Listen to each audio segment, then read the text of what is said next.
Pack your bags, kids. We are going to Hoboken. For those of you who couldn't be bothered to go to New York City, which is only like a mile away, there's Hoboken. Hoboken is a city in Hudson County, New Jersey. New York City, only a mile away, is a city in New York, but I didn't need to tell you that. Hoboken's population is 38,577. New York City's population is fucking huge. Hoboken contains Hoboken Terminal, a major transportation hub for the region.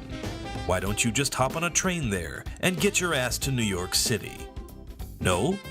Then let's explore Hoboken. Hoboken was settled in the 1600s, but did not become a township until 1849, when gold was discovered at Sutter's Mill. Nearby Eureka, New Jersey still has many gold stores, known as pawn shops, that commemorate the bygone era. Hoboken has 48 streets laid out in a gridiron pattern. Many north-south streets were named for U.S. presidents.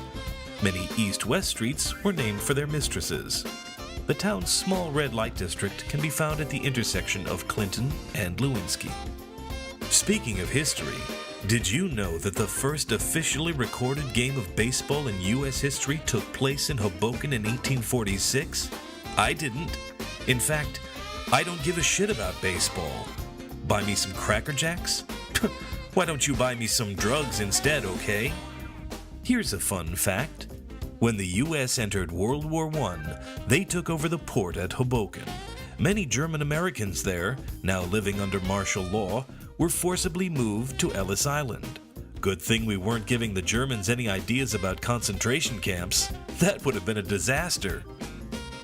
The American fighting forces came through Hoboken. In all, 3 million doughboys went through Hoboken Harbor to be shipped overseas.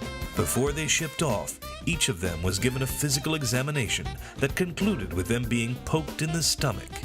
If they responded favorably, they were considered poppin' fresh and ready to take on any Jerry's overseas.